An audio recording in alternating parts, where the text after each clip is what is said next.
मैं नहीं जानता ये कितनी बार हुआ है, 2 बार, 3 बार या शायद उससे ज्यादा। हर बार मैं रिसेप्शन पर ही जागता हूँ, जैसे किसी ने रीसेट बटन दबा दिया हो और मैं फिर से वही थका सा यात्री बन जाता हूँ जिसे कमरा 14 की चाबी पकड़ा दी जाती है। पर अब फर्क ये है कि मुझे सब याद रहने लगा है। लूप 1, थोड़ी सी गड़बड़। जब मैं दूसरी बार जागा, रिसेप्शन वाला लड़का पहले जैसा ही दिख रहा था, बस उसकी आंखें इस बार और लाल थीं, जैसे पूरी रात रोया हो।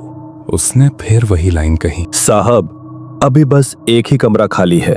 लेकिन इस बार उसका टोन थोड़ा बदला हुआ था, जैसे उसने उसे बहुत बार रिपीट किया हो। कमरा 14 में इस बार बोतल बेड के पास नहीं थी, वो खिड़की पर रखी थी। मैंने उसे वहां भी नहीं रखा था। टॉयलेट का बल्ब इस बार 4 बार तेज और 1 बार धीमा टिमटिमा रहा। पैटर्न बदल चुका था। मैं समझ गया कि ये वो जगह नहीं जहां सामान्य चीजें दोहराई जाती। यहाँ दुनिया ही हर बार थोड़ी सी बदल रही है, या शायद मैं बदल रहा हूँ। लूप 2, लोग बदलने लगे।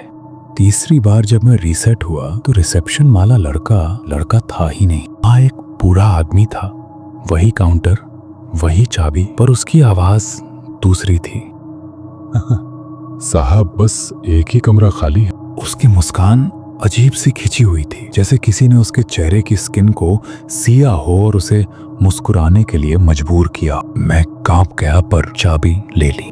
गलियारे में जाते समय मैंने नोटिस किया कि इस बार दीवारों पर फ्रेम की तस्वीरें थीं, पहले वाले लूप में नहीं थी, और उन तस्वीरों में रहने वाले लोग सभी धुंधले और चेहरे विहीन थे। कुछ की गर्दनें गलत दिशा में मुड़ी थीं, कुछ की आंखों की जगह बस गहरे काले गड्ढे थे। कमरा 14 खोलते ही एक तेज बदबू आती है, गीले कपड़ों और किसी पुराने तहखाने जैसी। बिस्तर पर एक कागज की पन्नी पड़ी थी, बहुत पुरानी, किसी ने नाखून से खुरच कर लिखा हुआ था, अगर खिड़की के बाहर से तुम अपना ही साया देखो तो मत हिलो, वो तुम नहीं हो।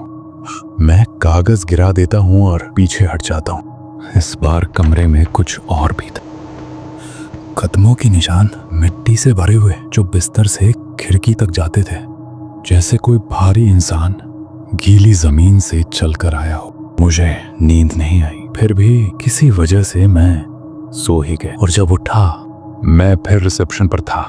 लूप 3, पहली चेतावनी। इस बार रिसेप्शन पर कोई नहीं था, और उसके नीचे एक और कागज, वही खुरच कर लिखा हुआ फॉन्ट।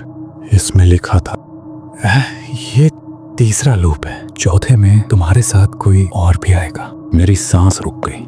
मैं ऊपर भागा। कमरा 14 का दरवाजा आधा खुला था। पहली बार ऐसा हुआ था। कमरे के अंदर मेरी बैकपैक खुली पड़ी थी, लेकिन ये मेरा बैकपैक ही नहीं था। वो बिल्कुल मेरी जैसी थी, उसी ब्रांड, उसी रंग, वही स्क्रैचेस, लेकिन वो नया था, जैसे अभी अभी खरीदा गया हो। और तभी मैंने सुना कमरे के अंदर से किसी के रोने की आवाज। वही आवाज, वही लहजा, वही सांसें टूटने का अंदाज, मेरी आवाज। मैं दरवाजे के पास जम जाता हूँ। अंदर जाकर देखने की हिम्मत नहीं होती। मैं जैसे ही नीचे भागने लगता हूँ, पूरे लाइट्स एक ही साथ टिमटिमाने लगती हैं। 3 बार तेज, 2 बार धीमा, और फिर पूरा अंधेरा। और अंधेरे में एक आवाज ठीक पीछे से। मैं चीख भी नहीं पाता, बस दौड़ता हूँ, और हाँ, फिर से एकदम उसी तरह जाग जाता हूँ। स्थिति अब नियंत्रण में नहीं है। हर लूप पिछले से ज्यादा गलत है। लोग बदल रहे हैं, चीजें बदल रही हैं, मैं खुद भी शायद बदल रहा हूँ, और मुझे लग रहा है कि चौथा लूप शुरू होने वाला है। अगर कोई ये पढ़ रहा है, कृपया बताओ, क्या पहाड़ों में कोई ऐसा लॉ सुना है जो लूप्स में चलता हो?